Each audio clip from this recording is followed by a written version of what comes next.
So here's our presentation, why you should use Rust. And your presenter, AJ O'Neill. For those of you that need to do a little bit of identity verification, you can see glasses, hat, purple shirt. I'm missing my lanyard, but don't judge me for that, and of course.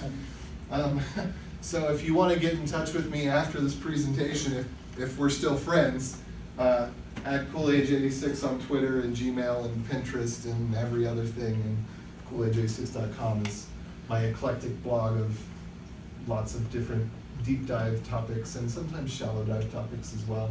Oh wait, oops. It's why you should not use Rust.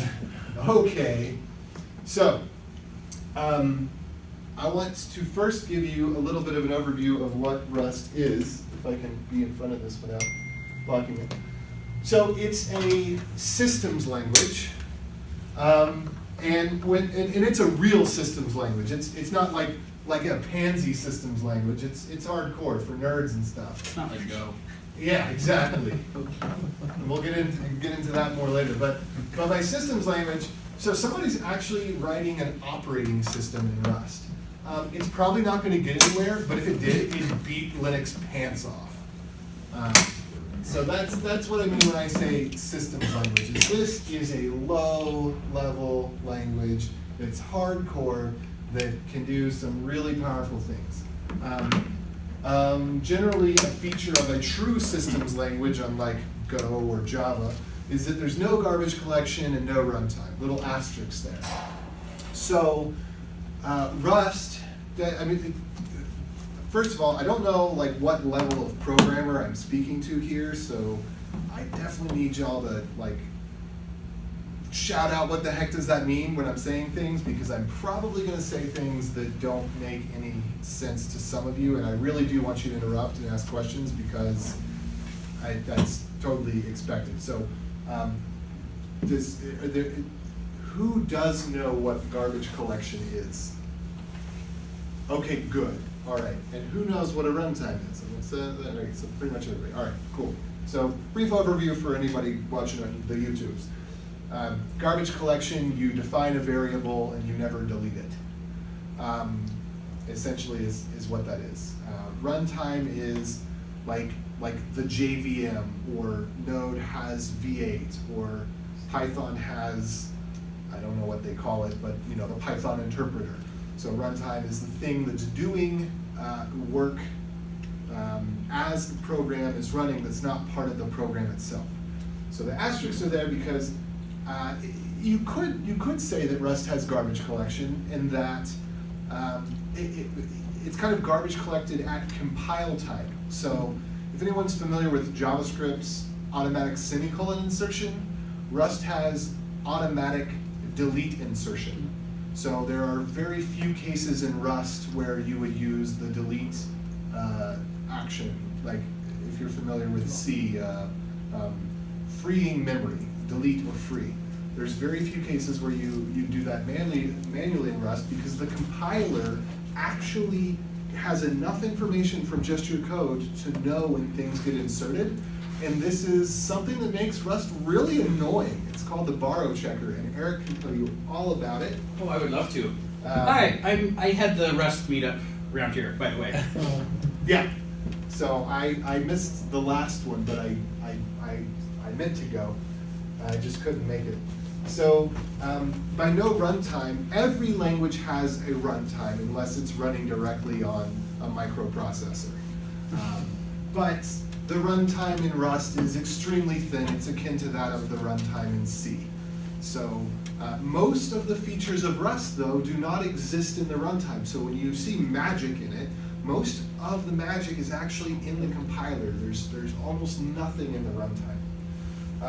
Another thing that you should know about Rust, and I should have put an asterisk here too, is that it's functional.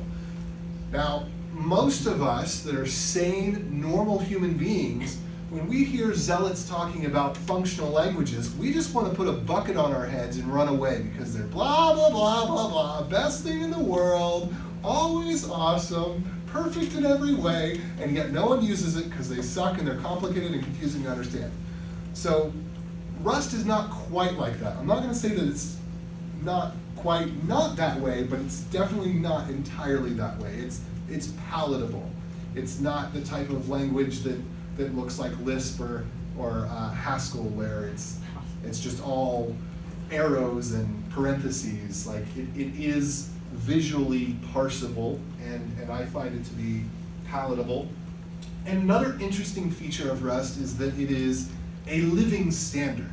So earlier, somebody lovingly referred to the book, which I have brought with me, and someone else asked, is that the same as the online manual? And I said, well, no, but yes. So Rust being a living standard, the print edition of the book will probably never be the same as the online edition for more than a week or two at a time. Rust is constantly evolving, it's constantly getting better. Some of the things that I'm going to complain and warn you about, Eric is probably going to shout out, but they changed that last week and it's no longer that way. And that's not to say that it's unstable, it's actually incredibly stable. And one of the things that they do is, like, in most languages we have breaking compatibility, we have packages, and package 1 breaks compatibility between version 1 and version 2 breaks compatibility. In Rust, the functions are named. So you have something like write string, and then you have write string 2 and write string 3. So the people in the Rust community are very concerned with maintaining backwards compatibility. When you want the bug fix or the feature that is in write string 2 or write string 3, you will manually go into your code and update it. Your code won't break. I mean, obviously somebody can publish a version that's breaking, but people are just okay like versioning their functions in Rust. So that's a very unique thing that I find about it that you don't see in other languages is how it is both updated very frequently and also maintains good backwards compatibility. So Eric, is there anything that you'd like to add to that overview? I have to say, I haven't seen many examples of version controlling the method name or a function name, but so far so good. Don't worry, if I miss anything, Reddit will get it, so. All right.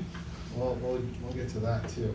Okay, so some of you brought your laptops, so I would encourage you, I mean, if we're going to, you gotta walk a mile in my shoes before you put me down, that way you've got my shoes and you're a mile away. So that same thing, we gotta walk a little bit in the Rust shoes. So if you'd like to, you can go to rustup.rs. I'm sure that it's, even though that RS is controlled by the Russian government, the DNSSEC probably works out. It's probably a safe site, but that is the official Rust installer site, and this is the official way to install Rust. And I do have to say, for those that would cry out like, oh, it's not in a package manager, it's unsafe. Every time you download something off the internet and double click it, you're doing the same thing. So calm down. I think that their installer process actually works pretty well. So I want to show you what it looks like.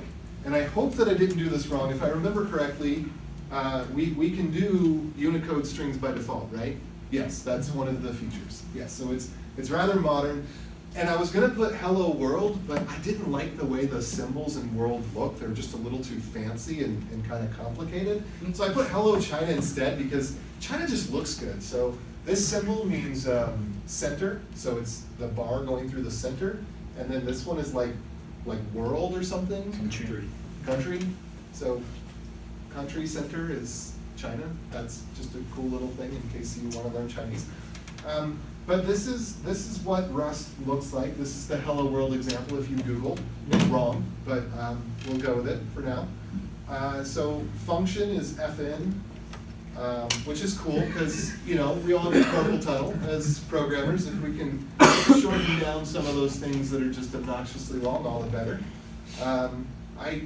You'll never use Rust C. I don't know why that's even here. But if you did, then you'd create this binary and then you could run it.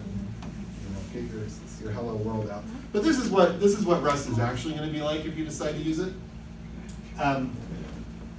You don't ever realistically you don't install Rust without Cargo. Cargo is it's kind of like the build tools suite. So Rust C is like specifically the compiler, But cargo kind of envelops the package manager. It'll have some of the like linting tools, I think, get installed with the default install.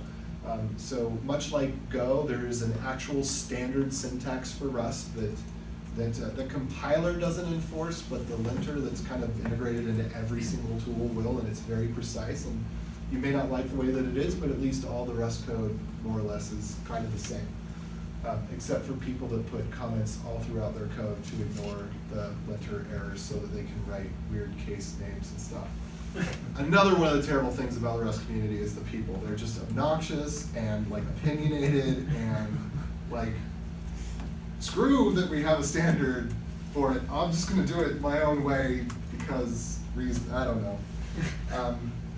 But they're really smart people to their credit. Anyway, so cargo init, you do --bin or --lib, you give it a name, it's going to create a folder. That folder is going to have like a default hello world basically inside of it. And based on whether you did --bin or --lib, it's going to structure some of the metadata for the project slightly differently so that it's like ready to build that either as a shared library object or to be run as a command. And so this would actually be source lib main.rs, and then I would use something like cargo run or cargo build. And when you do cargo build, is it debug? Debug by default, you need to do --release in order to put it in release mode. Yeah. So that's one, like some people, because the Rust community will let you know how performant Rust is. And the moment that you suggest that Rust is possibly a nanosecond slower than something else, they will nail you and they'll be like, you didn't do --release, did you? So, that's true. I have no refutation. So, a couple things I will note though. By default, cargo init and cargo new will default to binaries now, which is not true as of a while ago. A few releases ago it was a library by default, but they found that binaries were a better fit after a lot of feedback. So the other thing is that the path over there for your main.rs is usually under source/main.rs, but it is flexible. You can put it under there. Okay. So, well, I might have copied this well when I created the slide. And I just, you might have had a different cargo configuration too. So I don't know that that's necessarily incorrect with what you did. Yeah, I copied this from a project where I was going through exercises in the book, and it started out with it being like a main.rs, but then I created a lib folder, and I probably didn't follow it exactly. But it's kind of like this, and this is actually really nice. I mean, if you're comparing it to C, it's a much nicer story, and Rust is very cross-system compatible, and I think the compile time is a bit faster than C, but it's nowhere near as fast as like Go or Python or Node. Okay, so here's what Rust looks like, and this is why. Well, we'll talk about this in just a second. I mean, you got all this like C++ looking double colon mess going on. You've got some of those crazy arrow functions, but they're not at all like what Haskell is. Then you've got, like generics with an empty type or something, and yeah. So it's a lot of syntax there. This is not for the faint of heart. Don't use Rust if you don't like the double parens at the bottom there. Yeah, that's definitely a good reason not to. So I'm gonna bring up. I meant to get this in the slides, but I didn't.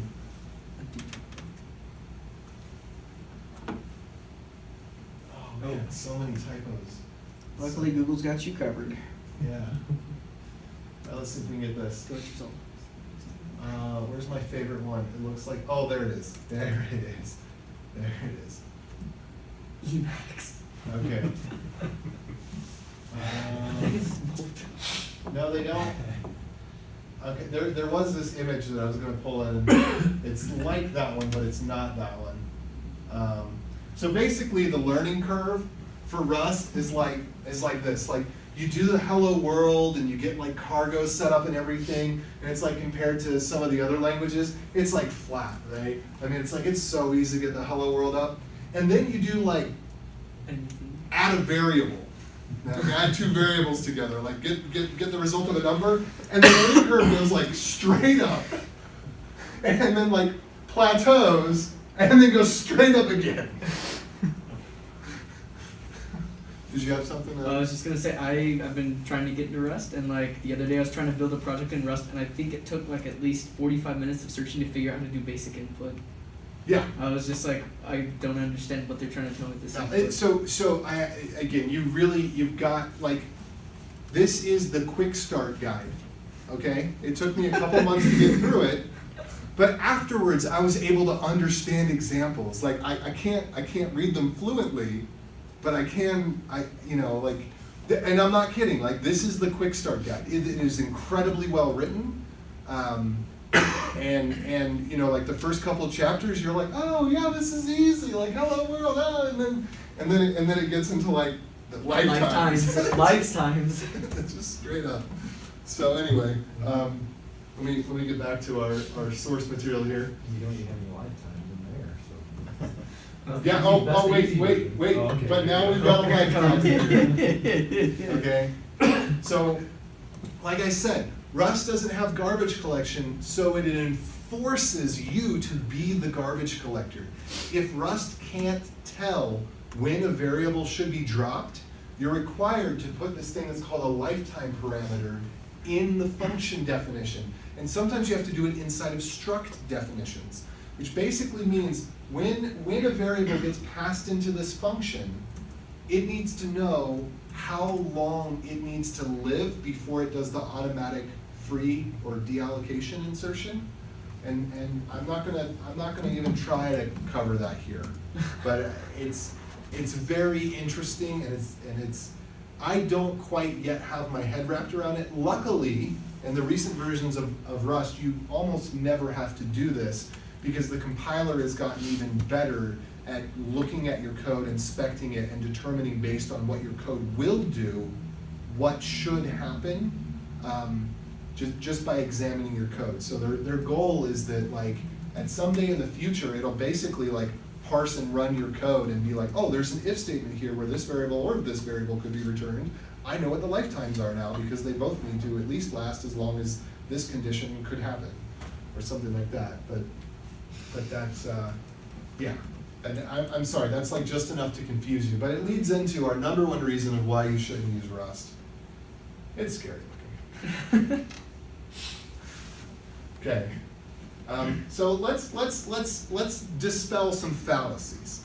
So people are going to tell you has anybody talked to someone that uses Rust yet? Live or on Reddit? Well, anywhere. I haven't talked to them specifically about how they use it, but apparently I was going through a career fair in the church. When I mentioned Rust, a representative of programmers that work for the church mentioned that, yeah, we use that every day. And it's like, but they didn't go into detail. Yeah, see, that's the thing. They can't, because it's too confusing to explain. They're going to tell you how great it is, and how the performance is the first thing you'll hear out of their mouths, right? But it's a total lie. Not that it's performant, but let's just take a look at this, okay? This is the kind of argument you'll get from these people. So here, this is called ripgrep.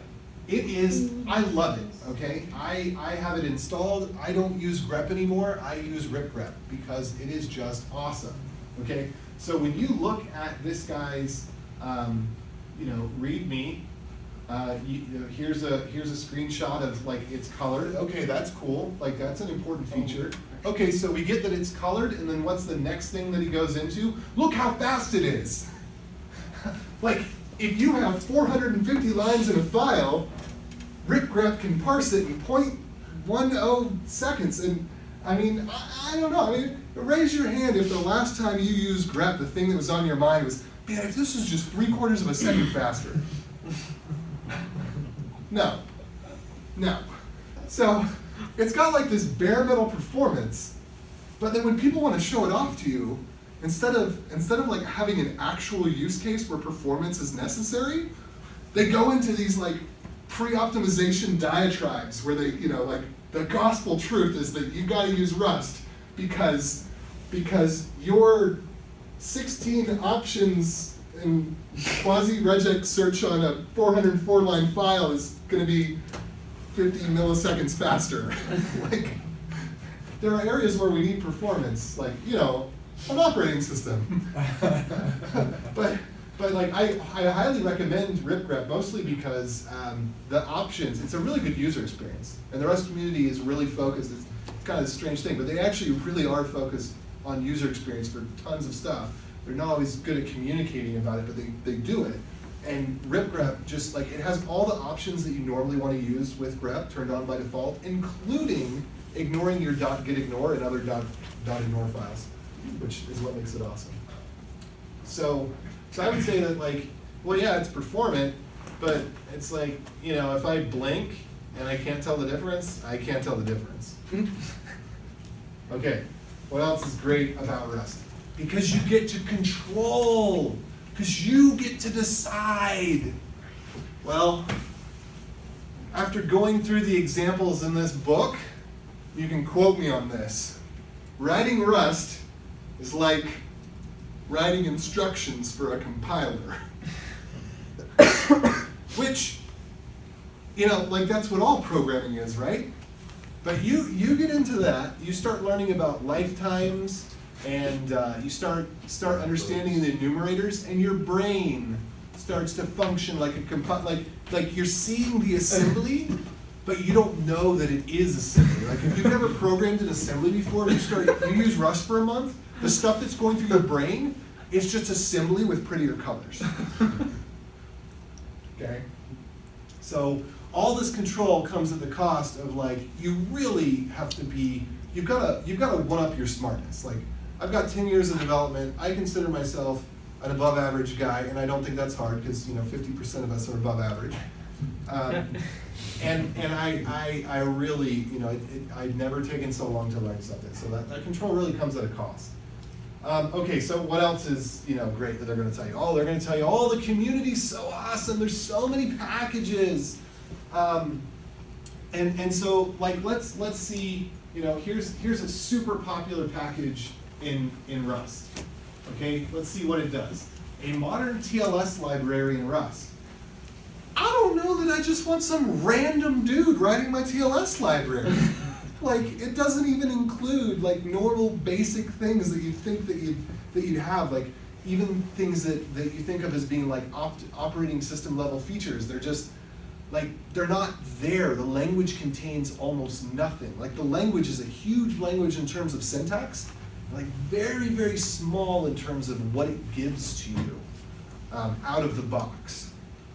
So, but actually, now I'm going to scroll down a little bit, and I'm going to tell you that I actually think that Rust TLS is, I haven't used it yet, but, or excuse me, it's called Russell's. But he's wrong. He doesn't know how to pronounce his own library. It's called Rust TLS. That's what everybody's going to call it. But this is where he's got a purpose statement here, approach. And I think that this is, like, really good. Rust TLS, or Russell's, if you want to call it that, is a TLS library that aims to provide a good level of cryptographic security, requires no configuration to achieve that security, and provides no unsafe features or obsolete cryptography.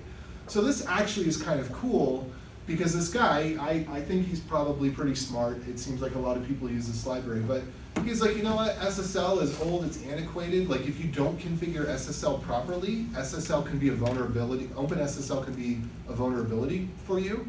So I'm not going to give you the option of using antiquated ciphers or things that are wrong. Like, I'm only going to implement the stuff that's important. And I think that that's actually a really good philosophy. And I think that having, to me, it's really important to have something available in a language that can be portable. Rust does have some issues with portability, but it is good that there's a lot of people out there that are writing things like this, so you don't have to be like, well, I'm on Windows, I don't have OpenSSL, like, how am I going to get this thing to compile? Like, there are a lot of options. And when you go to use one of the libraries, like the HTTPS library, the client, or the server, you'll find that they have different little adapters, so that you could use Rust TLS, or you could use OpenSSL, or you could use something else. And so that's actually really nice. But yeah, so But this kind of problem with the standard, and also, like NPM is the black hole of the internet, and it's like the big black hole. It's so big that it's super tiny because it's completely sucking in on itself. And Rust is like really trying to catch up hard, because it's one of those things where you get like 100 dependencies when you install something. So, but they're all really fast and performant. So it's okay.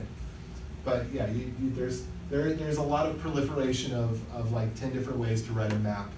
And that's one of the things that I think that Go actually has, not that I think that Go and Rust aren't comparable, other than philosophically. You use them for completely different things. But I like, after using Rust a little bit, I appreciate that Go doesn't have generics, because the libraries are more focused, and only the things that are functionally necessary to be reused get reused.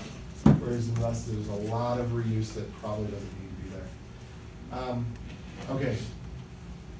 This is like, for most people, probably the #1 Achilles heel of Rust is error handling. So here's what the promise is.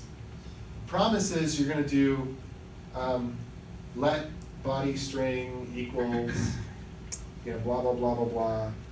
And then you get to put a question mark at the end, which basically means that instead of having to do this with a try catch around it, or instead of having to return multiple variables where it's like, let maybe equal this, and then, if maybe, if okay, maybe do this, if not okay, maybe return error. You just put the question mark at the end, and then the error can bubble up. And so this is actually like really cool, really desirable.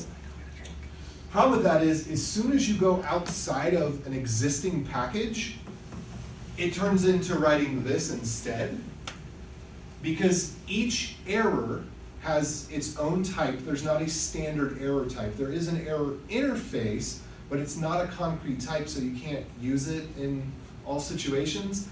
And so if you have one function that has one type of error and another function that has another type of error, you'll get into cases where you can't do the if statements the way you want, because if statements have to match on a particular type. So you can only handle one specific type. And if that type is an enum, which again, like I wish I could speak eloquently enough to explain the enums and matching better. It's in the book, and they're actually really cool. But one of the problems that comes out of it, because there's if they were to declare a standard error type, either it would be limiting, because you'd only be able to put so many things on it, like, error needs a string and a code, and that's it.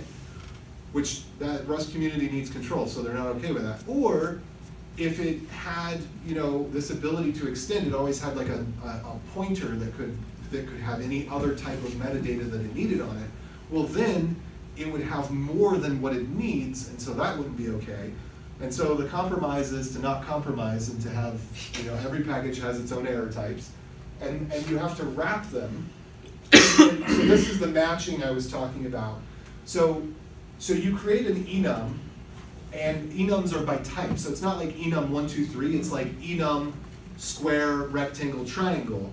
And then you match and say, well, if it's this type, then return this. And if it's this type, return this. And so that's kind of a way to like unwrap an error, do whatever you need to do with the core data of the error, like get at the error string and the error code, or potentially other things that are on that error object, wrap them up the way that you need them to be wrapped, and then return them. So you still can get this nice fluid look to your code between different packages that have different error types, but you have to write these error wrappers that look like this. And just for context, R2D2 and Diesel are SQL database ORM, not really ORM, but kind of ORM type libraries that deal with that. And so these two commonly go together. And so there can be cases where you're using either one or the other. And if there's an error from one, and I can't explain it to you without, like, I don't have the words to explain it, but when you nest things, you call a function inside of another function. whatever that error object or value object is inside of there has to match an enum of an error or an object type that you define somewhere else. So it's a little counterintuitive, and I'm sorry I don't have the vocabulary to explain it. Do you know what I'm talking about though, Eric? Yeah, so I will only offer my opinion in this case because this is a design thing, right? With the exception model, you have an open world where you can add exceptions of any kind you want at any time, but then you don't know, you give up the knowing what types of errors you can have beforehand, or you can pick the enum route where you explicitly list out every single possible error, which is great for clients. More annoying, well, I wouldn't say annoying, I would say more of a maintenance burden for library writers, unless you want to do something like just throw it in a box and give you a trait. Yeah. So box is basically a pointer type to put something on the heap, and because pointers have a known size, like a pointer is always, it's always a 64-bit pointer. You can use pointers as interfaces, and you can use them in places where you can't use concrete values because the compiler needs to know exactly how much it's going to allocate. So if it's in a box, then it's a pointer, which means even if the compiler, even if you want to accept different types that are referenced, the pointer is still the same size, so the compiler knows what to do with it. That's kind of a tangent, but I don't know. I really wish I could explain that better. Okay, the number 2 Achilles heel of Rust, for me, not necessarily for you. There's no async IO. Don't say it. It's not baked into the language. So there is, so async IO you want if you're writing like a web server. Like where do we have really high performance in today's computing? Well, web servers everything's on a web server now, right? So if you're going to be writing code of any sort, you're probably going to have a web server in it. If you want to serve multiple clients, you've got a multi-core machine, you need async IO so that you don't have to block on your main thread. And Rust doesn't have a non-blocking calls in the core library or in the standard library. You have to go outside to get that. So people say, oh, it's not that big a deal. You just use Tokyo. So let's see if today I'm as fortunate as I was before. Because I've got a screenshot of my Google results on this. So we'll just pick this one right here. Hello world, getting started. Oh yeah, so This is Tokyo one for you. that's not what I was going for. Okay, looks like there is more stuff than there was before. If I knew the exact article or where it is in the articles, I'd bring it up. But like basically the getting started guides, when you search for the getting started guides, and there are some new things here that weren't here a month ago when I was looking, so things have probably gotten better. But the getting started guides inside of the guide would be like, okay, we can only cover these topics because these things aren't really done yet, and essentially you shouldn't use this because it's under heavy development and is really difficult to use and it changes all the time. So that's not a good story. It's not something that you're going to jump for. You know, if you need async IO, you're going to have to talk to a Rust head to really get how to get that information, and it's going to be some work. It's not going to be easy like it would be in Go, for example. By the way, if anybody has any questions, I will be here after. Feel free to talk to me. Yeah, and he's much more knowledgeable about this than I am. So what was I? Okay, yeah. So basically, I kind of relate this to this XKCD. You know, like this is a really old problem. Like, how is it that we can't solve this problem? Let's see. And I think there was something. Oh, but I do want to contradict myself. I was actually doing some research on this, and I came across a thread where somebody was like, well, have you measured your performance that you're getting with a single thread? Because if you have your web server in a single thread, and then you're just spawning off some other threads, maybe with an event loop, using something like Tokyo, if you're just spawning those off and handling them separately, so you're blocking while you're receiving, but then you're quickly handing it off, have you actually checked to see the bottleneck is the CPU, because the bottleneck is probably going to be your NIC. And actually trying to do multi-threading since it's already so performant anyway, the overhead of actually trying to manage the multi-threading, in some cases, could slow down your program to the effect of not actually maxing out your node, which I thought was an interesting point. So, because you do have multi-threading, and it's not too hard to do. The book has some great examples on it. You can still get some of the benefits, but the libraries that people suggest are not fully baked yet. Yeah. So another comment I would make there is async has been a huge focus for Rust core developers for the last at least year and a half, if not longer. And they're finally getting to a point where they think they're going to be able to stabilize futures in just a little bit. And then futures are they're basically the foundation for the entire async ecosystem that's unstable right now. Yeah. So once that gets stabilized, we can actually start, building production stuff on it. So to give you an idea of what futures are, it's basically chaining functions. So calling like .get, .sort, divide, .map, divide by 2, something else. So you're chaining these methods, and chaining the methods doesn't cause any execution to occur. It just basically builds a pipeline known as a future, and you pass that pipeline to something that will have data, and then the pipeline will execute on the data at the time the data becomes available. So it is really important. The funny thing is, futures are like really well done, and the documentation's great. There's just not a way to use them. Not right now in stable Rust, and that is unfortunate. So the standard, I don't know if you could call it the standard library per se, but like the library that ships with Rust, which I think should be called the standard library, has these great functionality for async I/O, but there isn't any async I/O to take advantage of yet. Wait, so futures are basically metaprogramming, like in a way, because you're just building like what this data is going to do. You're building basically the program that you want this data to run through from start to end. So inside your program, you're building a subprogram. Well, yeah. So it's like because this is the kind of stuff that runs in a thread. So future will run in a thread. And you can run the futures in the threads, but you can't use async I/O to get the data to the thread very easily. Yeah, and so we're going to be getting futures in async await hopefully in the next 6 or so months. Hopefully.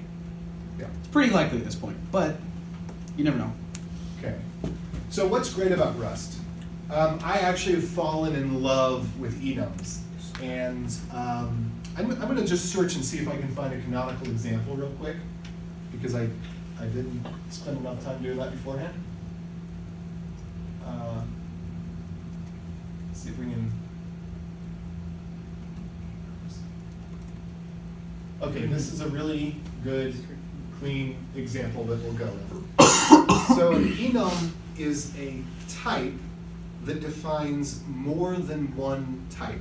So the enum it could be IPv4, or it could be IPv6, or it could be something else.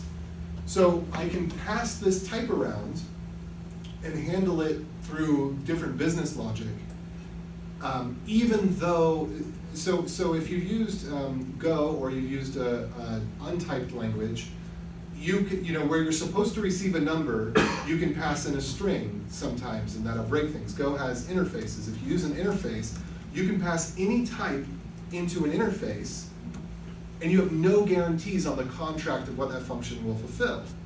And in some of these languages, you use these empty interfaces so that if you have, it can take a number, but it can also take a string, and either one will work. Well, if you use one of these empty interface types, that means it will also take a float, and it will also take a banana, and it will also take an object, and it will also take an array. It's either all or nothing. You either have to define it to a strict type, or you don't have any of the type safety that you wanted. In Rust, you exhaustively enumerate all of the types that something could be, and that allows you to pass it around, keep type safety, but it does give you some of the headache that I talked about earlier, particularly in the case of errors, is the case where you really don't want there to be multiple types. But in your values, you often do want there to be multiple types. And so that works out really great. And let's see, I'm gonna try to find a matching example. Oh, one other thing I'll mention, because I don't have this in the slides and I'm seeing it right now. So in Rust, you do let to define a variable. And this actually kind of works out for this topic. Sometimes you have something like a string that's passed in from the user, and so you name it like port string, and then like you're gonna parse that string and you're gonna get the number out of it, so then you call that variable port number, and then you're going to like turn that into hexadecimal so that you can pass that to something else, and so you call that like port hex. Has anybody had this kind of problem before where you're naming the same variable like 6 times? Yeah. So in Rust, every time you define let, it shadows the variable, which means that the previous memory reference remains intact. So whatever else was using it, it's still there for it. But the new one can be a different type. So you can do let home equals 6, and then do let home equals hello world, and that is allowable. And it's meant specifically for those cases I was talking about where you're like, you're giving 6 different names to a variable just because you're changing the type as you're processing it and getting it ready. That was a little bit of a off track. But I wanted to see if I could find where it talks about matching. Matching. Patterns match the structure of values. What? Okay, no, that's a totally valid way to do it. I am not sure what you want, so. There we go. This is what I'm looking for. So we saw this a little bit earlier. But yeah, this is a perfect example. So enums allow you to define different types. You keep your type safety. You get to pass them in, and then you get to handle them in a specific way. And matches have to be exhaustive. So if there's 6 types that you handle in an enum, when you go to handle it and do something with it, you have to handle all 6 different types that it could be.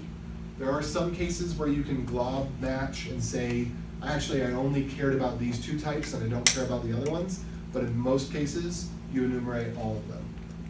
So that's actually kind of pretty cool. Let's see, what else is great about Rust? So,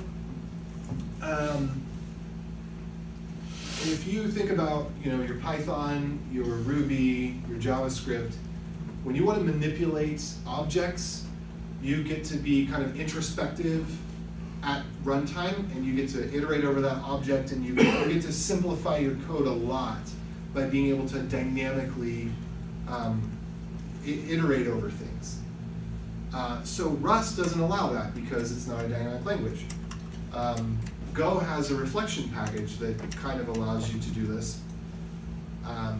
But what Rust has instead is it has macros, and what's great about macros is they get checked at compile time. So like I said before, like almost all of the complexity of the language is handled at compile time, and almost none of it is handled at runtime. So a macro is basically like a meta programming language on top of Rust. The syntax is pretty familiar, and I'm not going to show an example of it or go into it, but basically it allows you to do things like reflection or iterating over objects, but for the compiler to do it. So if you need to handle 6 different cases, instead of having copy and paste, like for this key of the object, do this. For this key of the object, do this. If it's a standard form, you can create a macro, and many of the libraries that you use, like the example I gave earlier of Diesel, is the perfect example. Like if you've ever done programming with databases before and used an object relation mapper, it's a lot of code. And in languages like Ruby, there's a generator that generates all that code. And then you modify the code that was generated. In Node, it's more popular for there to be runtime code that handles that type of thing. In Rust, people that write the libraries write macros so that just before your code compiles, the macro expands, it generates all the code that was needed dynamically based on what the database tables were, and what the objects need to be. And your syntax checker checks against the code that will be expanded. So you get your syntax checking, you get your compile time checking, and you get ease of use that feels like a dynamic language through macros. So that's something that I don't think that the people that love Rust talk enough about, because it is a major selling point when you're considering, what your options are. So why should you use Rust? If you actually need bare metal performance, because of the way that Rust has this functional design, you basically can't hand code faster code, because everything gets collapsed. Everything is a type, everything has a pointer with or a specific size, and so when your code compiles, your code may look complex, but the complexity will actually get factored out. Just like in math class where you've got, x squared plus yx, you can factor that out into x times x plus y, right? Or times y, whatever that is. And the compiler is doing that for you. So you get to write very expressive code that feels pretty natural, all things considered, despite stuff like lifetimes, which isn't natural, and you get bare metal performance.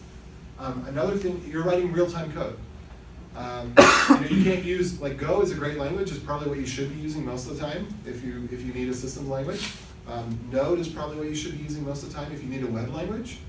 But if you need real-time code or bare metal performance, like Rust is a great option.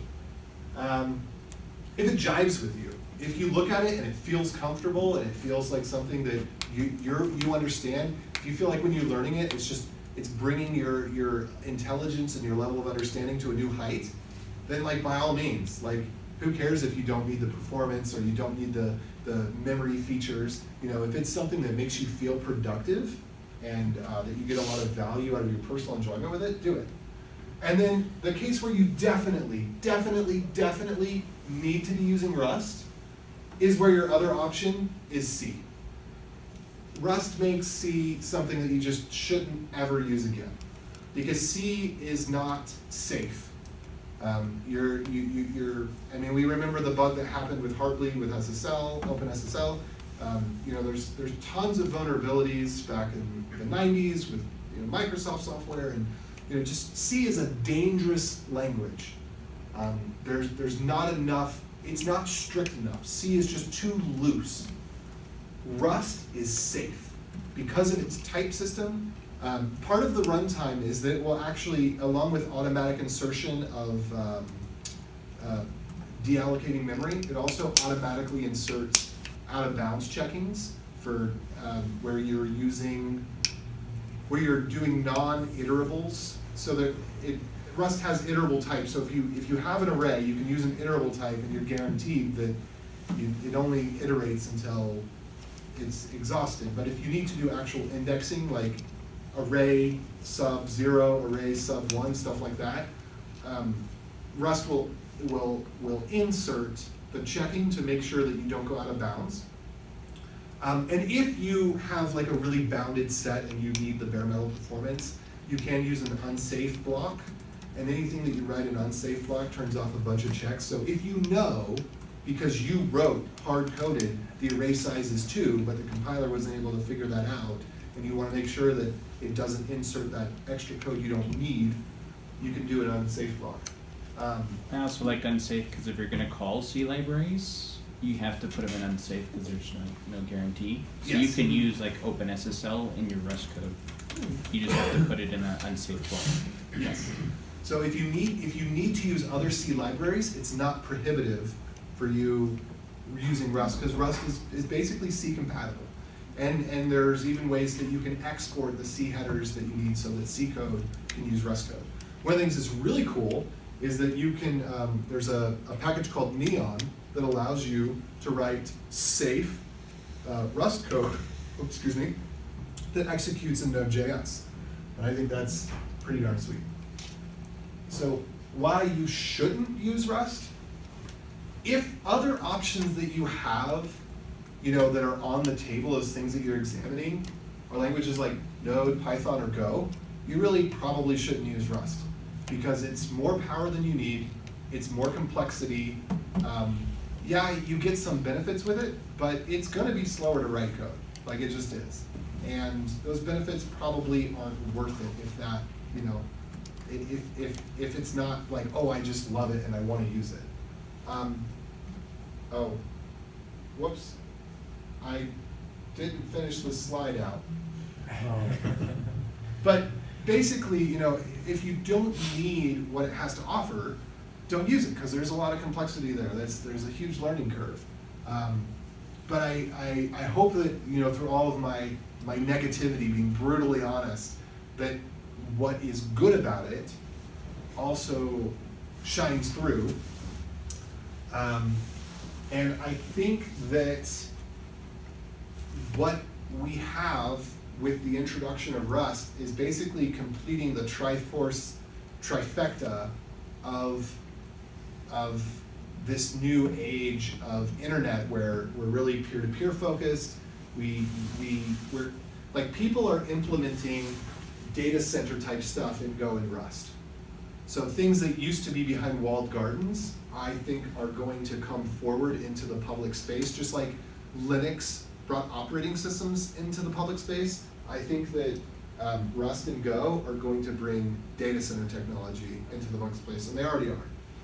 And Node is just like so daggone easy to use. So Rust is in the 3 languages that I would highly recommend that you know, be familiar with to some degree and consider as options as you're doing stuff, because it has just such wonderful advantages, and hopefully, you know, in the beating on it, and then on the other hand, you know, showing you positive examples, you saw that there are areas where it's worth the pain, it's worth the learning curve, and it's an awesome option to explore.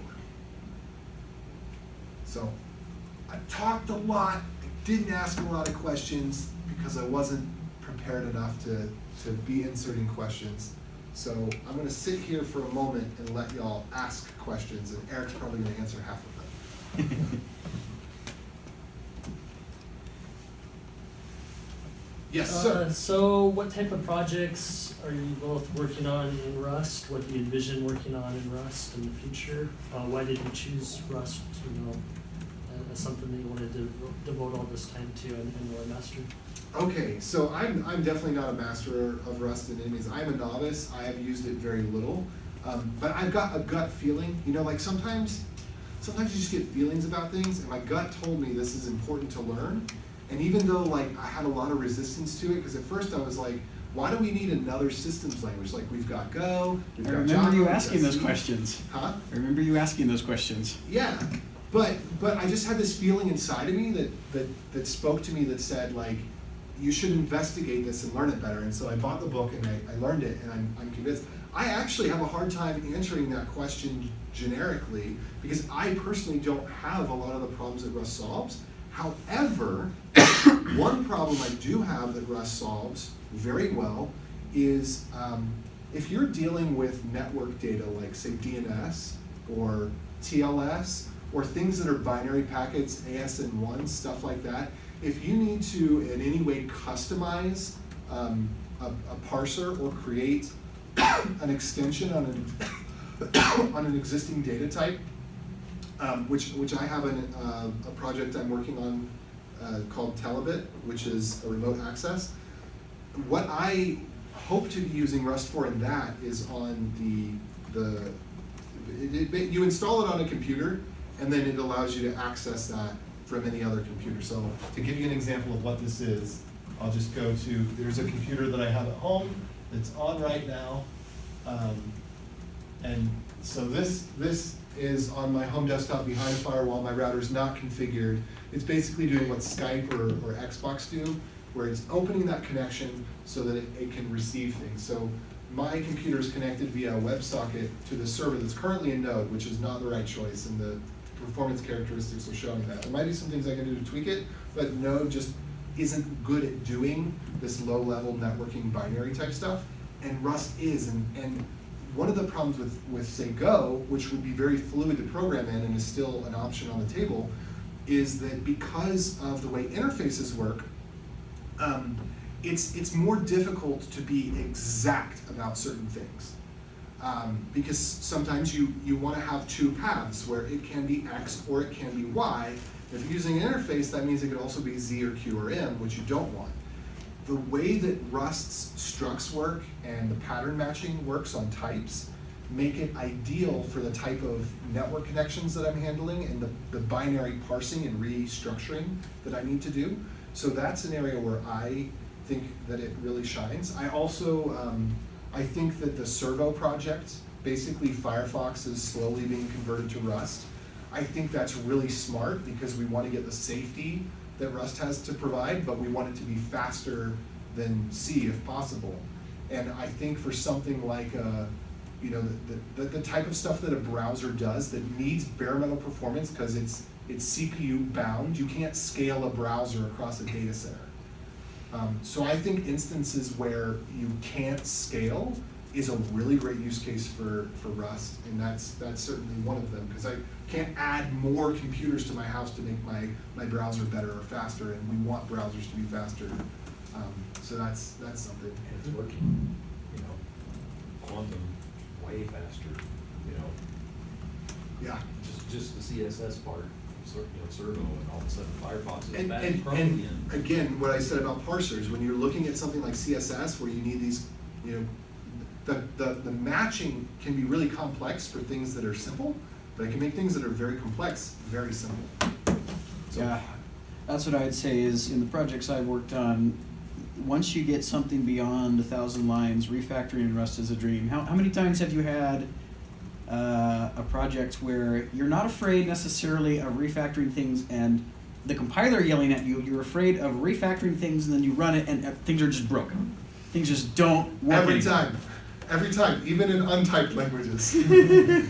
Oh, especially in untyped languages. That's where it bites you the most. Yeah, I was on a web dev shop for a while, and I think that we had 200,000 lines of code, and there was incredible resistance to refactoring things because, for good reason, because changing a type that was threaded through the entire system was not only non-trivial, it took you a week to remove a member or to rename something that was fairly standardized throughout the code base, but you weren't sure of all the places it was actually getting used. And to add to that, well, kind of add to that, kind of a tangent, but like so much of Python code is written in C. Like when you're using Python, you're not really using Python because like all the PySci libraries, they're all written in C and just exposed with an interface through Python. Rust gets rid of the need to do things like that. Rust can be a complete solution for that type of code because you do get some of the fluidity that you'd like from Python, although there's a learning curve. Like a lot of the complexity can be hidden away in the libraries so that the code that you actually interact with is fluid to use like Python is, but you're not operating in two different languages. You're not having your AI library in C covered in Python that you're using and then have to go dig down and see if you know, in this separate language when something goes wrong, or have to have, an interpreter and a compiler. With Rust, you can just kind of have the one, and it can solve both use cases, not just reasonably well, but very well. Yes, sir. So for me, like I've been playing with Rust for about 1.5 years, and I found that writing like everything in Rust is a pain. But if I find just like those certain libraries or submodules that I want to just optimize, doing it in Rust, I can get like a huge benefit. So like I found a natural language processing library in Rust, and so I can compile it, and then I just put a Python wrapper over that using Py03 or PaxI. I can't. Or Milksnake or something. Yeah. And so my Python code can call it directly instead of trying to do that processing. And then one that I was testing is, well, what if I don't want to do it on the server? What if I want to do it in the browser? Well, I compiled it to WASM and just had JavaScript call it directly. Like it's not as fast, but then I'm offloading it to the browser instead of to the server for natural language processing. So where if I tried to do that purely in JavaScript, it would just probably commit suicide after, a couple cycles at that point. But Rust natively supports WASM, so if you have if you're writing Node code and you want to do stuff like in the browser with React or Vue or whatever you're using, you could potentially take some of those things that you need high performance, compile them to WASM, and then call them from your JavaScript directly. And that is, yeah. So that's kind of counter what I said, but equally true, that it does give you an option aside from C to use in some of these languages and go places where languages like this have never gone before. WASM. Other questions? Oh, and writing Rust code for Python is a lot easier than writing C code for Python. So, talk a little bit about concurrency. No. So, people. That's one of the things that I hate the most about it is it does not yet have a good concurrency model, in my opinion. Well, it depends on what kind of currency you want. Yes. So I'll let Eric speak to that because I think he can say positive things. Everything that I have tried to learn for the use cases that I'm interested in have been very grr. Yeah, because futures aren't stable yet. Lots of people in the web domain are going to be like, I just want my async, man, and I definitely don't blame you there. So, Yeah. But I mean, I think it will get there. It's possible. It's just not in a refined state right now. well, to figure out how to answer your question, what's your background? I built databases. Okay, so you've done systems level stuff with C, C++ then, right? So, in general, I would say concurrency in Rust is easier for humans who already know what they're doing, but it's nice to have somebody looking over their shoulder and helping them do it right. If you've never done concurrency before, it can be kind of intimidating because Rust will actually force you to do things correctly the first time. And, you know, like for you and I, the async code that I wrote when I first started getting to know concurrent stuff was horribly incorrect, but it worked, and I started Most to get... of the time. Yeah, right, exactly. I had race conditions, had no idea, but it worked, right? And then I got comfortable with the idea of async, and then I started learning about all these situations like, oh, crap! My program can eat my lunch if I'm not careful. Meanwhile, Rust forces you, and this is very representative of Rust as an entire learning curve. The reason the Rust learning curve is a cliff and then a plateau, as AJ described, is because it forces you to learn how to do things correctly up front. Yes. And then you just don't have problems. And so it is very difficult to get a data race in Rust. Yeah, you don't have data races. You get race conditions like higher level ones like deadlocks, but that's it. And those are way easier than like, oh crap, I forgot to make that counteratomic. Oops. One thing that I did not speak to because I'm not as excited about it, but also it's difficult for me to find the right vocabulary. With a lot of this stuff, it's so new to me. It's a different way for my brain. I think it's difficult for me to find the right vocabulary. But the borrow checker and lifetimes are actually really cool. It's a big inside your brain, but it checks everything at compile time. So even when you're passing something from one thread to another thread, because the multi-threaded story isn't so bad. It's the event loop and async IO story that's pretty bad right now. And the book goes over examples that are pretty good for how you do multiple threads at a time, and it takes you through examples where you basically hand off the data, and now that other thread is responsible for it, and you have to build a kind of a, I don't know, it's like a wrapper mechanism. So basically you create a read-only type that you pass over to the other thread, and then this thread loses control. Either it has to lose control of it if it's writable, because you can't have a variable in two places writable at once. Like the compiler won't let you. one thing I didn't talk about is everything is read-only by default, and you have to do let mute to make something writable. If something is writable and you pass it somewhere else, you lose your readable and writable copy of it. But you can create something that's read-only that wraps something that's writable so that you get the semantics of being able to safely access it in two threads at the same time. And the standard library includes these more or less mutex helpers that wrap around that. Yeah. It has all the primitives you would expect from something like C or C++. So there are mutexes, there are channels that let you safely send things between like actors if you were to go with that model, for instance. There's nothing that should be really missing from what you would expect if you were like working with the Linux kernel, for instance. The difference is that, so like to what AJ was saying, there are a set of empty interfaces, they're called marker traits is what Rust likes to refer to those as. There's one for something called send and another sync. Send is basically saying, hey, you can send this between threads safely. There are a few types that aren't. So like you can't send like thread IDs across code threads because that doesn't work. But there are most like plain old data objects you can, right? And that's perfectly fine. There's a lot. Most of the primitives that are implemented to help you with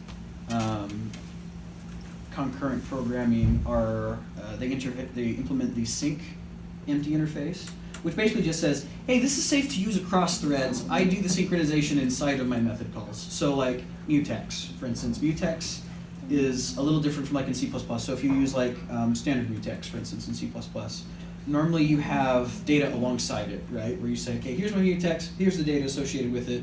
Normally you use a naming convention to help people fall into the pit of success, right?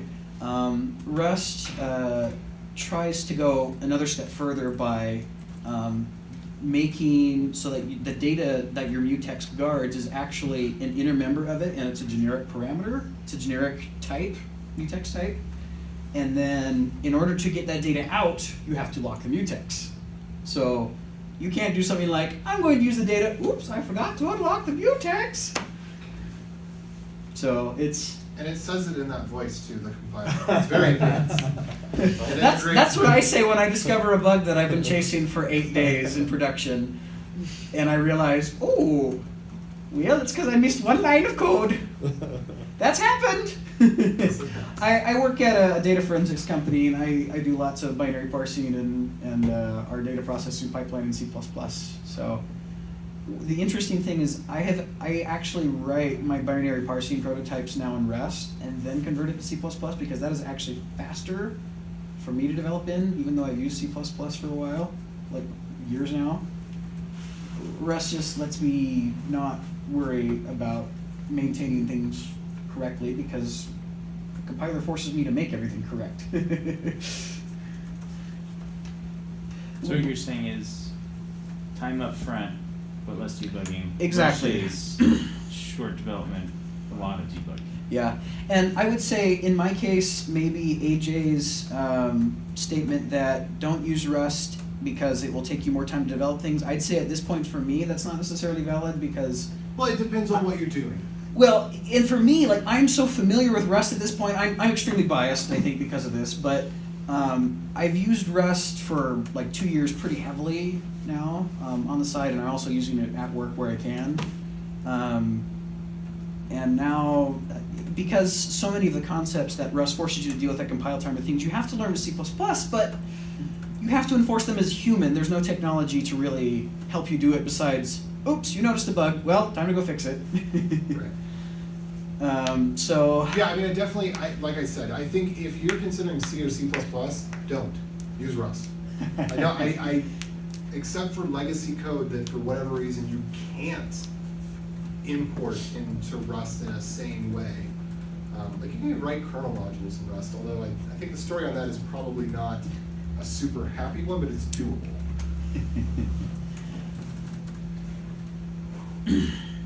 Other questions or comments? So how does programmer performance lay out in a spectrum? Say that in a different way so I understand better what you mean. How, What does developer productivity look like?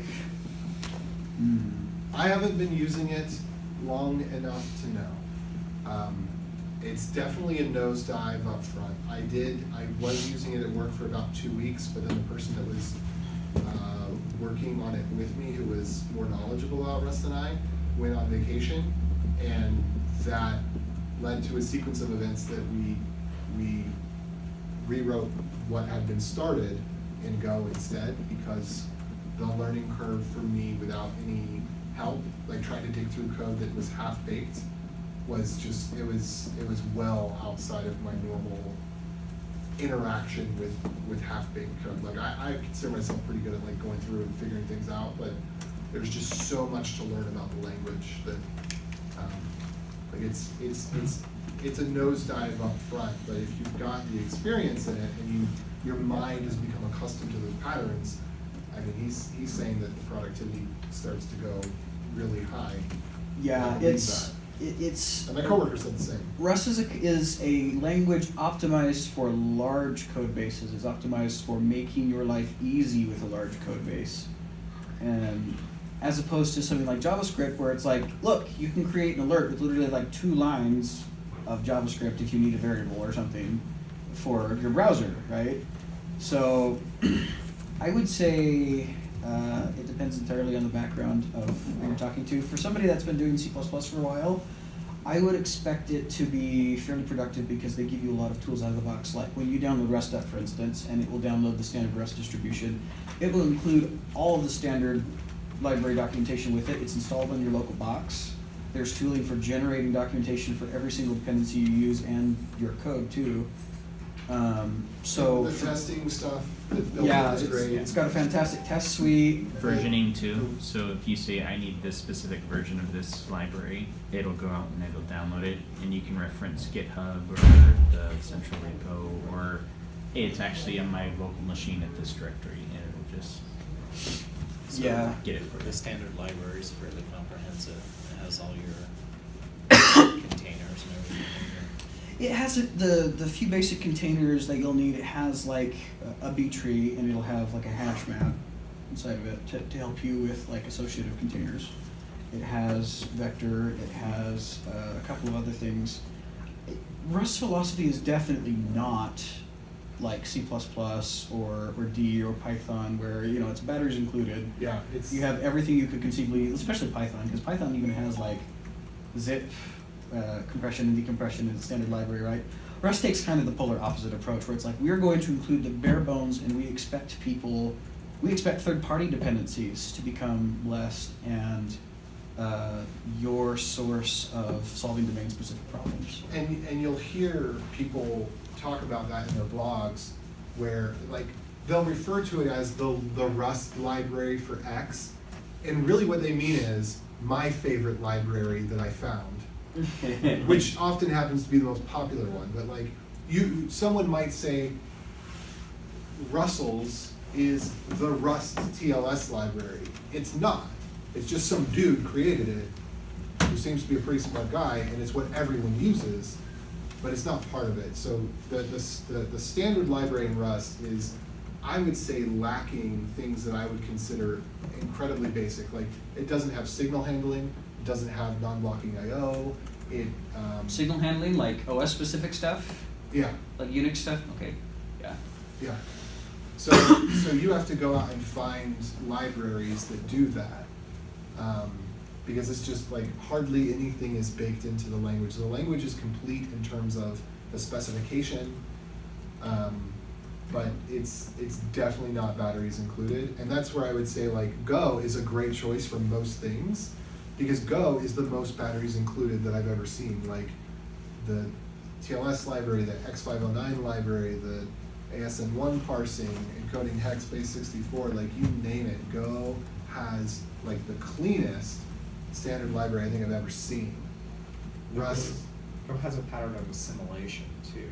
I mean, people develop stuff for it, and when it becomes baked in and precise, that's when they assimilate it into Yeah. It's the collective goal. Yeah, so it'll go Right. from being like a community project to being golang.org/x/whatever, and then eventually graduate to golang.org/whatever without the X prefix.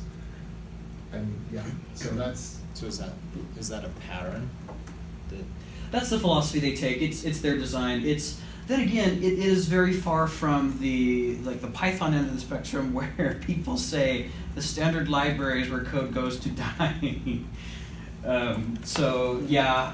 Luckily Rust makes it so incredibly easy to add dependencies that it's generally not a concern. But if you work at a shop that is very focused on, okay, we need to vendor our dependencies in, and we need to make sure that we're using a standard set of tools, then it requires more work on your end. Like it's a lot easier to get approved by your workplace, like the C++ or Python standard library, than, all right, here's some things I found on the internet. Let's use it. So I would say politically and socially, it requires a little more navigation, but technically I haven't had any personal pains. Then again, I've worked on a lot of personal projects, and the other context that I've used stuff like that would be like where I would use NPM as a front-end developer or a back-end developer, and most people in the JavaScript community, their culture is to be accepting of bringing in more dependencies at will, right? Meanwhile, systems developers, no. if I my C++ shape, the C++ shaped part of my head will look at a dependency tree and it says, oh, this is going to bring in 20 more things. What? What do you mean? so complete tangent, but to that point, I've actually started writing permutations of libraries. Like there's some stuff that I'm doing right now that I'm publishing to NPM, and I'm publishing it in permutations so that there are no dependencies to them.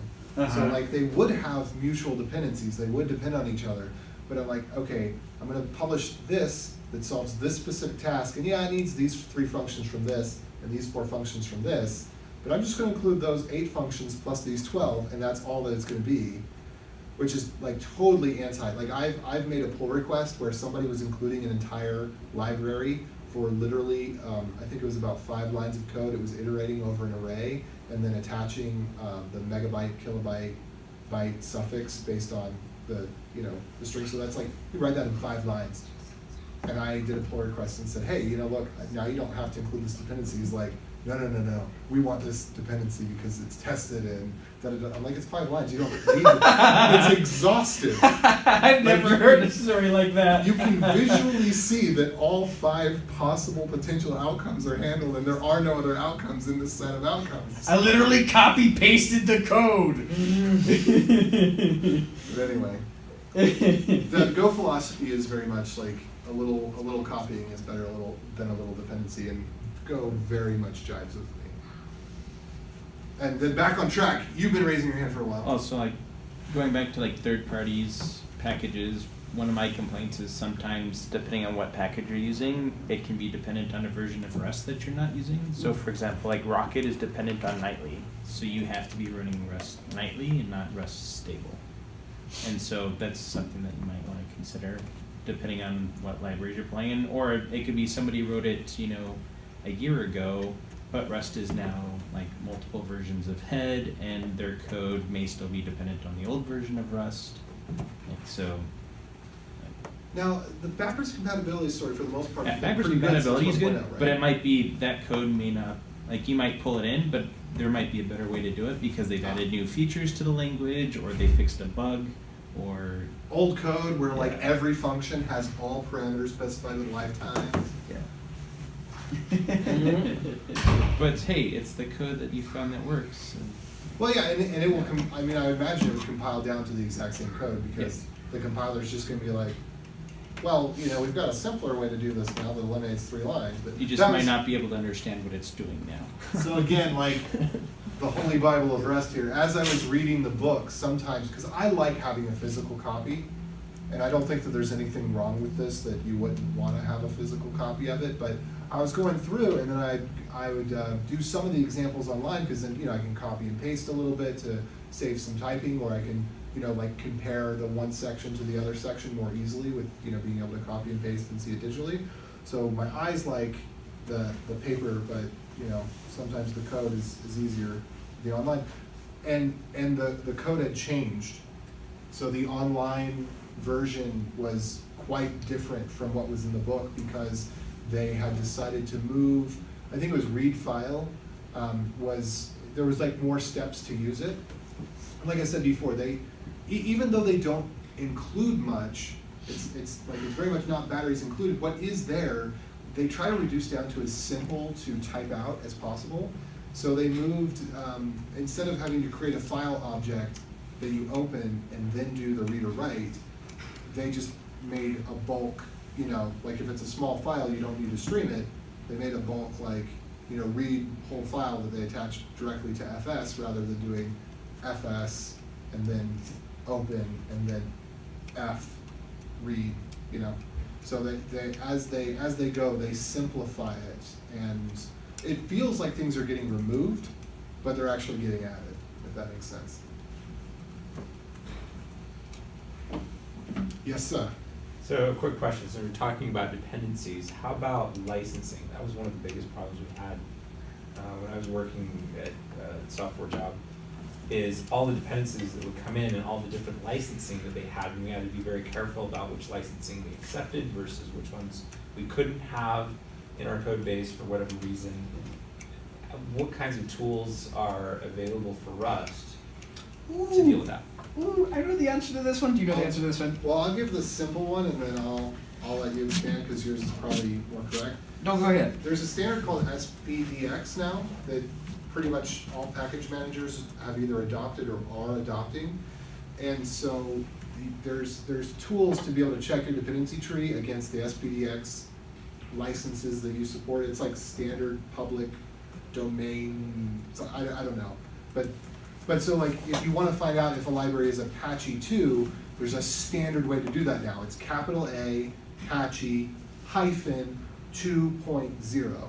Like if you do it any other way, if you do lowercase Apache number 2 without the hyphen, or you do the -2 without the .o, that's not a valid SPDX. I don't know if I'm even saying those letters in the right order, but it's not a valid identifier. And so the package managers in most languages now, including Rust, are a little bit more strict about you having a valid license identifier. Even if that's just like C license, you can't put a typoed one, which makes that a lot easier. Right. And do you want to add to that, or did I? No, that's great. So the most projects are given the convention over configuration structure that Cargo uses. So Cargo is the package manager, your build manager in Rust, right? It uses a standard manifest format called cargo.toml, and there's an optional field inside of it for specifying what licenses you have, and it accepts a pretty extensive set of licenses, really similar to this XPDX one here that AJ has on the screen. There's also a few tools. Cargo also adopts a scheme kind of like Git, where when you pass subcommands to it that it doesn't recognize, it looks for binaries that are, of the form cargo dash name of the command, right, on your path. So people have actually developed tooling for auditing licenses in your dependency tree. It's pretty easy to do. I've done it. So 2 bits of good news, I guess. A, they're easy to audit, generally.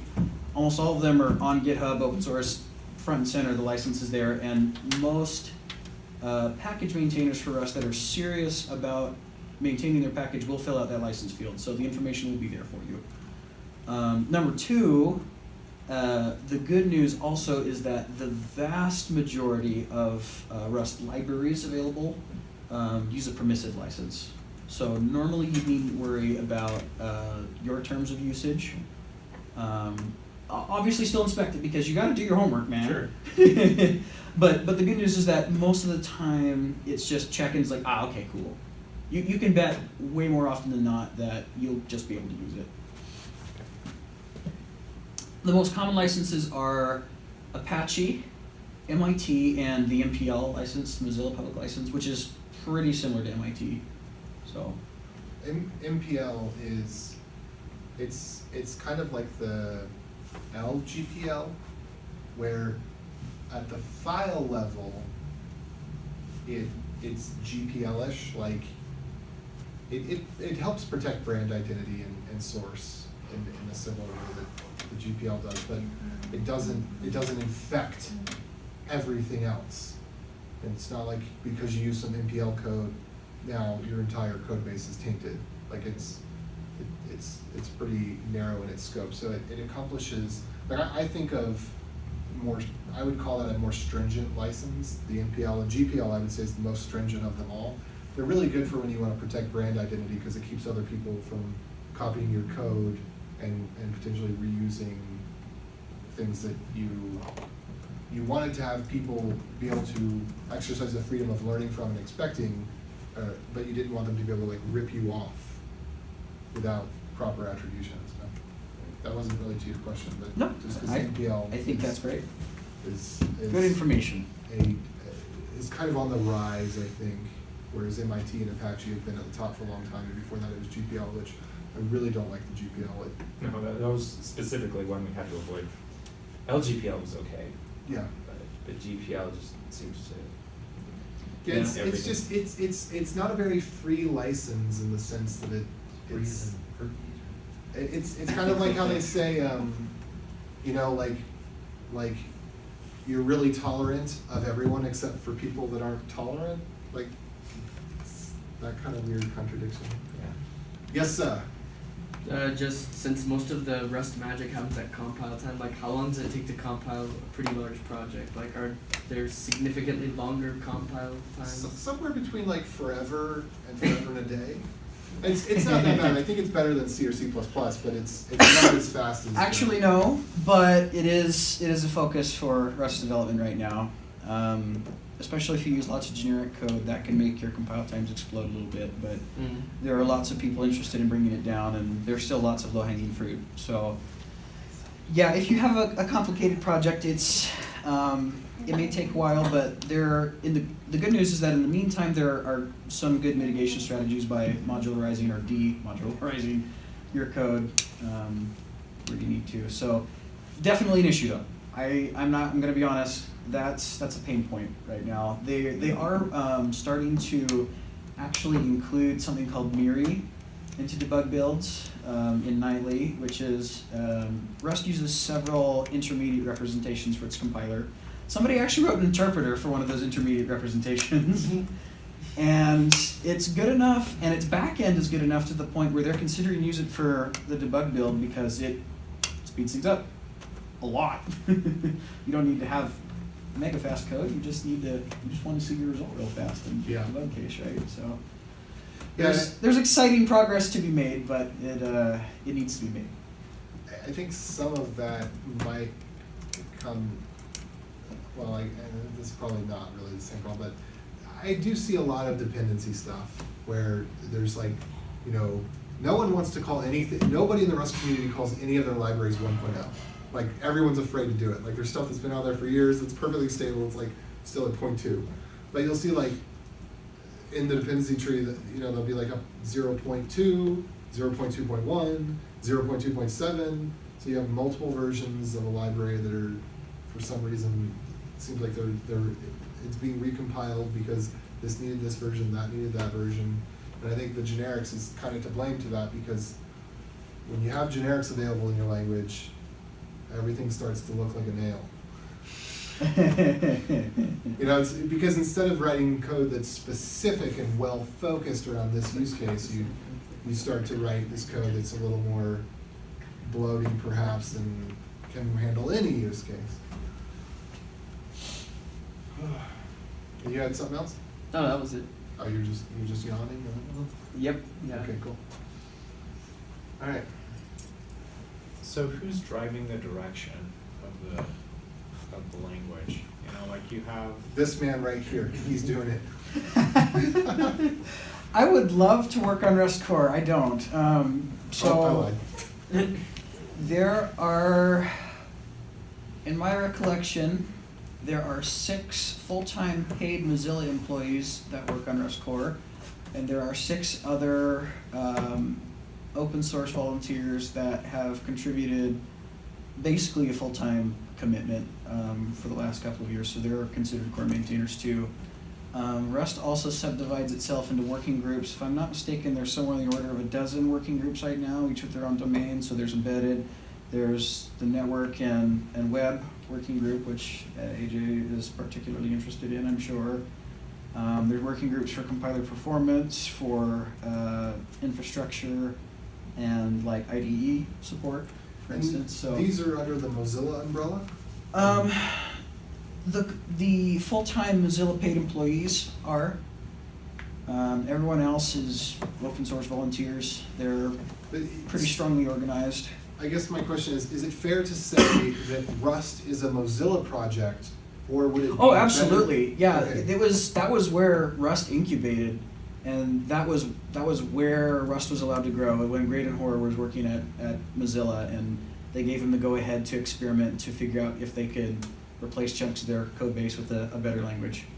So That's why it's still a better language for writing a browser than it is for writing a microservice. You know, because it's still it's a Mozilla project. Oh, absolutely, yeah. It You was know? designed in the first place to replace a browser. Yeah. So everything associated Oh. with replacing a browser has got fantastic support right now. Yeah, you should Temporary see. synchronous. You should download and run the browser that they have. It's a lot of mixed like Rust and C code and C++ code, but it's so funny because it pops open a window and it's got no Chrome, no menus of any sort. Like in order to get to a different page than the page it opens up to, you have to know that the hotkey is like Control-Shift-L or something like that. Have you played around with I haven't it? played around with that. Yeah, there's Servo. Wait, is that Firefox? Servo. Oh, Servo. So I don't know exactly how it works, but I think Servo is the testing bed, and then they're pulling that into Quantum, which is in Firefox. So I think it's kind of like they're building the Servo browser on its own, but the intent is to build all of the pieces that are necessary to pull over to replace Firefox. So Servo is a component that's going to be used in Firefox. It's the successor to Gecko, which would be, I guess, the equivalent of It's the rendering engine. Chromium Oh. in this case. So, Link. so it's the whole shebang. It wraps lots of stuff together. It wraps together WebRender for HTML compositing rendering, and then it puts it with Stylo, which is what got included in Quantum earlier this year in stable. It's what gave Firefox a massive speed up. And there's several other subsystems that connect together, and then that in turn is Servo. So Servo by itself is not a complete front-end experience for interacting with the web, but it's got basically everything you need. It basically gives you that rectangle on your screen that lets you browse the web. Yes. Are the key bindings manageable or? That's handled by more front-end higher up the stack. Yeah. You're not supposed to use it for web browsing. No, it's It- it is it's an a proof of example. concept Right. Yeah. feature demonstration. Yeah. You got something else? Cool, that was like really good discussion. Are we safe to close this out? Is there anything else? Everybody clap! I would also like to give a shout out to everybody. Is everybody here from Utah Valley area? No. Yep. No? Where are you from? Texas. Texas? Okay. Well, do you live here or? I do live here. Okay. Awesome. So we have a meetup that I would love to expand. It's called Utah Rust. We're also on meetup.com, and I can write some details on the board if you actually care about it. Please do. Go for it. All right. Yeah. I'm gonna bring it up. The next meetup is gonna be next month. It's gonna be at Pyrofect, so that's in northern Provo, River Bottoms area. But we have a bunch of venues that we've been doing it at. We've been doing it over in Thanksgiving Point a whole bunch recently, but we're trying to see if we can get something going in Salt Lake. But right now, it's mostly just been in Utah Valley that we've had the meetups. So if Utah Valley is friendly for you guys to have meetups, oh boy, this is gonna be great. We'd love for you to come. December what? It's the second Thursday, which the number escapes my mind right now. Let me check because this is my brain. And I lament that I The was 13th. I was there at the very beginning and then I dropped off for like 3 months now. Yeah. Let me grab the name. Yeah, Utah Rust on Meetup. I can get the link here real quick. It's like meetup.com/Utah-Rust, I think. People just search these days. They don't type out URLs. URLs are for text you click on. You old fat. Actually, if you want, you can send that to me. My email is james@plug.org. Plug? Yep. Is there any pizza left? I'm kind of hungry. I bet there isn't. There's a There's slice. Hawaiian. Yes, there's a slice. Is this thing still recording? Yep. Sweet. Well, there we go. I didn't think I'd be able to fill 20 minutes, and an hour and a half has gone by. Awesome. I lied, there's no dash. That bugs me. Because it's dash everywhere else. So we would love to have you come, and we try to cater to whatever your interests are. If you want to learn more about Rust, then just let us know. We'll add content to help you learn it. We often end with an hour left to go in the meetups, and everybody just sits and mentors each other. It's pretty great. So if you're interested in actually digging deep, we'd love to have you. We also have several interesting people. I would say the most interesting thing we've had recently is we had a manager, it's the manager of infrastructure over GitHub. His name is Nathan Stocks. He presented at OSCon just a little while ago. He actually frequents our meetup, and he's awesome. So he's also super friendly, and I'm sure he'd love to meet you. So, any questions for me as the meetup guy? I feel like I've taken over AJ's. No, it's thunder at good. this point, I'm so glad that you're here and you're the right person. So. Okay. If you have any questions you want to talk to me about in the back, feel free. I'll be here for another 10 minutes or so. All right. Well, thank you. And I do want to take just another minute to give a little spiel that I didn't give, like soft plug kind of thing. So, what I'm working on, what I hope to accomplish is a home server. And we called the company a different name, whoops. But we're changing the name of the company to the Root Company. So if you go to therootcompany.com, this is kind of what I'm hoping to build. Like, I really care about ownership. I would say, in the digital age, there are owners and there are renters. And right now, all this data center cloud focus is trying to push rentership on everyone. And I'm an owner. I care about my music collection. I care about my photo collection. I care about my movie collection. These things are important to me. They're things that I'm not okay that, Disney decides to put something back in the vault and it's not available for streaming anymore, or Taylor Swift gets mad one weekend and now she's not on Spotify anymore, but she did come back after like 2 years or something. I don't like that. I like to be able to own things. I also don't like my data being out where, and it's not about privacy so much. I mean, like that's important for a lot of people, and that's a core focus of our business. But it's really important to me to know where my stuff is. Like, I just want to know. I want to be able to reach out and touch it. So being able to have a home cloud system that works between family members and friends, people that you already know, that you already trust, that like if something went down, if something was wrong, you would call them up on the phone and say, yo, so that's kind of the end goal of what I'm working on, and where all this weird stuff that I learned, it all has something to do with this, pretty much ever since the end of high school. And so we have 2 projects that are pretty, like that's a long-reaching goal. You just see, it's a sketch right now. But one of the things that we built towards that end is this automated HTTPS site and library. The library is the most popular library in Node for Let's Encrypt, and it's called Greenlock. And then we have this website where if you just wanted to test it out, I built a browser version of the Node library for Let's Encrypt.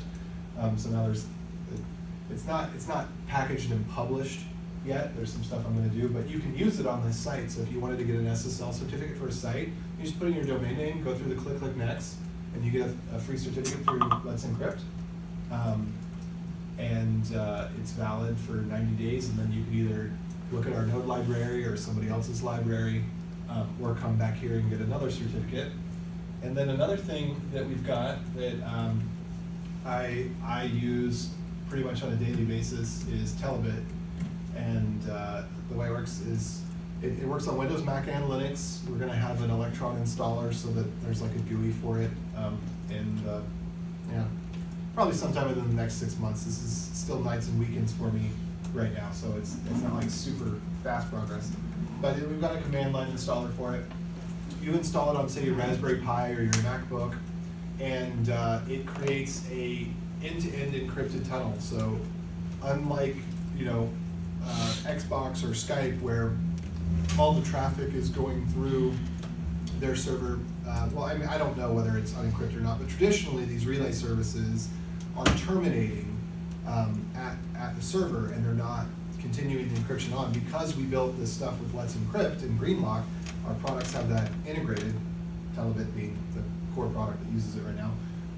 So the security certificate is actually generated on the device. So when I showed earlier, I went to this site where I've got some files and some. This is actually most of the music in here. Well, I think all of the music in here is open. It's not. It's free music, not paid music, so it's not pirating anything. But like when I go here, that it does go through a relay, because I live in a place right now where there's an HOA and they have a router, so I could never get a real IP address there. It goes through the relay, but the data is completely opaque to the relay, so it is a peer-to-peer connection from my web browser to my Mac Mini at home, and then same with a Raspberry Pi or something else. So and even if you just like are in a co-working environment where you want to pair with someone, and obviously they can't be on your local host, you can just run this Telebit command, and you'll get a domain that you can then share with the person sitting next to you. You can just speak it to them. You don't have to push it to Heroku or do any of the DevOpsy type stuff. You can just be right there on your laptop and be working together on something. And so I've used it at work as well. And again, obviously this is to that end of, we want to have a consumer-friendly plug-and-play server that my grandma will be able to use. And my grandpa doesn't touch computers, so he probably wouldn't really be into it. But my grandma's the more social one of the two of them. But yeah, so, like, this is what I'm doing. This is why I'm passionate about learning these things and exploring technologies. And so if that is useful to you, please reach out to me. I am cool at AJ86 everywhere. I would love to entertain your questions about how any of this type of stuff works or what I'm doing. I would love encouragement to publish more to my blog. Like, if you ask me questions and I give you a good answer, then I'll publish it, and that'll make me feel good and hopefully help somebody else as well. Yeah, so I'm hoping to build more community around this ownership model of an extension of the internet that we have that brings things back home.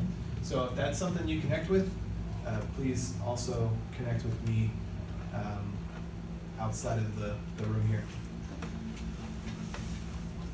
All right. Well, thanks for sharing for the cool stuff about Rust and why we should or should not use it. And thanks for all the participation from everyone. Thanks for coming tonight. Just if you do have any questions for me, my email is james@plug.org. You can contact me there. And if you have any desire to present at one of these upcoming Plug meetings, we have an open schedule, so you can probably pick whatever time you want to present here. We've got lots of opportunities to do that, and as you see, it turns out pretty good. So I'd like to welcome new people to our meetings and allow them opportunities to present.